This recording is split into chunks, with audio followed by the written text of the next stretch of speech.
Dictation start होगा 5 second बाद। Start. मान्यवर रेलवे का जो बजट हमारे रेलवे मंत्री जी ने इस सदन में प्रस्तुत किया है, मौजूदा हालात को देखते हुए इससे अच्छा और सूझबूझ और अक्ल वाला बजट कोई दूसरा प्रस्तुत नहीं कर सकता था। मैं इसके साथ साथ यह भी जानना चाहता हूं कि क्या कारण है कि इतना बड़ा रेलवे विभाग है फिर भी इसमें इतना घाटा क्यों होता है।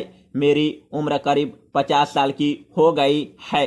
30 साल से मैं सूझबूझ रखने लगा हूं और देश की हालत के बारे में बहुत सोचने की कोशिश भी करता रहा हूं। मैं अभी तक इस सवाल का जवाब नहीं पा सका हूं कि रेलवे के अंदर चाहे आप रात को जाइए, दिन में जाइए और चाहे प्रथम श्रेणी के टिकट खरीदने के लिए जाइए, द्वितीय श्रेणी के टिकट खरीदने के लिए जाइए, आपको टिकट नहीं मिलता है। इसका मतलब यह है कि रेलवे फुल कैपेसिटी में चलती है। हमारी रेलें 24 घंटे चलती है। जब इतना बड़ा विभाग होने पर भी कोई सीट खाली नहीं होती तो मेरी समझ में नहीं आता है कि रेलवे में घाटा क्यों होता है। आज तक मैं इस पर सोचता रहा हूं। मैं सरकार से यह निवेदन करना चाहता हूं कि वह इस बात का जवाब दे कि क्या कारण है कि जब महीनों तक टिकटों की वेटिंग लिस्ट बनी रहती है, लोगों को टिकट नहीं मिलते हैं, तो फिर घाटा क्यों होता है। मुझे ऐसा लगता है कि जरूर कहीं न कहीं रेलवे प्रशासन में कोई खराबी है या विरोधी दलों के लोग बीच में घुस गए हैं और वे रेलवे प्रशासन में दुर्व्यवस्था फैलाते हैं। मैं चाहता हूं कि सरकार को इन लोगों से सावधान रहना चाहिए। मैं जानना चाहता हूं कि इस घाटे का कारण क्या है। रेलवे के बजट में यह जो घाटा होता है उसका क्या कारण है, इसको मंत्री महोदय बताएं। Paragraph change.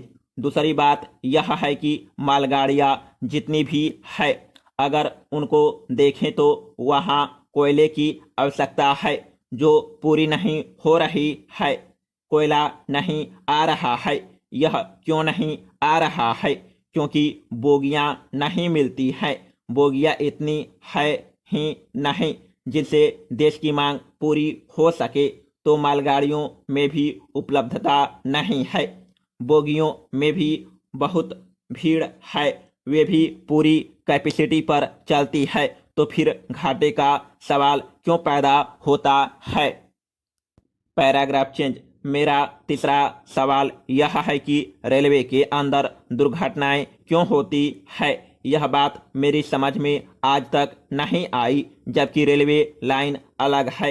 रेलवे लाइन पर हवाई जहाज चलते नहीं हैं, बैलगाड़ी नहीं चलती, मोटरसाइकिल नहीं चलती, रेलगाड़ी ही चलती है।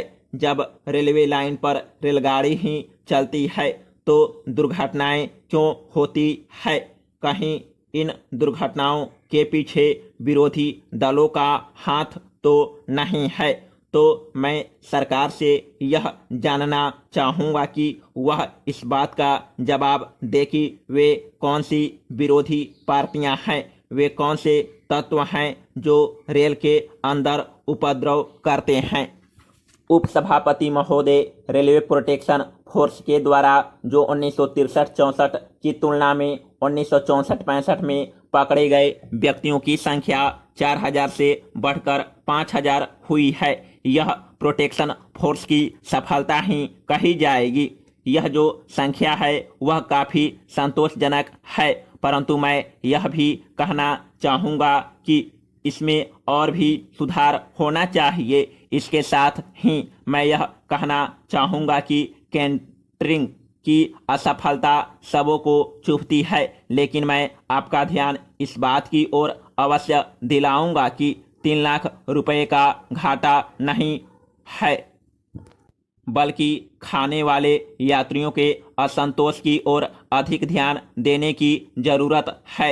बल्कि यात्रियों को संतोष होता और 3 लाख रुपए का घाटा होता तो दुख कम होता, परंतु ऐसा मालूम होता है कि इस विभाग के कर्मचारी इस सरकारी रुपए से भी कुछ गुप्त लाभ उठा सकते हैं और यात्रियों को दिए जाने वाले भोजन आदि से भी निजी लाभ उठाने की कोशिश करते हैं।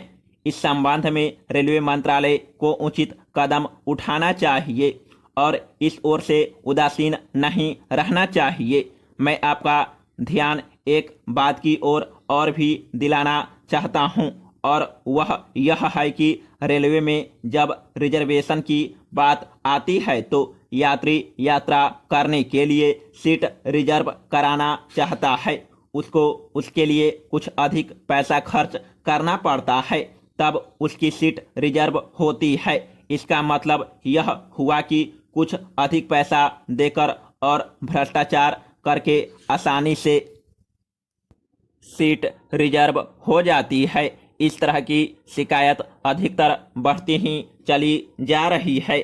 इसलिए मैं निवेदन करूंगा कि रेलवे मंत्रालय को भी इस ओर ध्यान देना चाहिए और उसे रिजर्वेशन के संबंध में और अच्छी तरह से देखभाल करनी चाहिए। पैराग्राफ 6, चतुर्थ पंचवर्षीय योजना के अंतर्गत सीमावर्ती क्षेत्रों में जो नई रेलवे लाइनें बिछाने की योजना है वह बहुत ही सराहनीय है।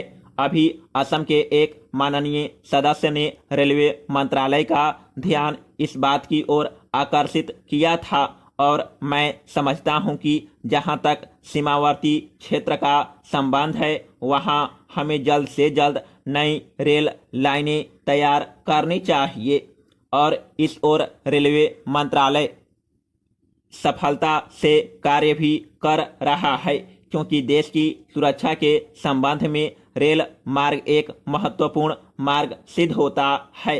संतोष की बात है कि रेलवे जहां प्रति वर्ष 320 करोड़ रुपए का सामान खरीदती है वहां केवल 18 से 20 करोड़ रुपए का साज सामान ही बाहर से मंगाया जाता है।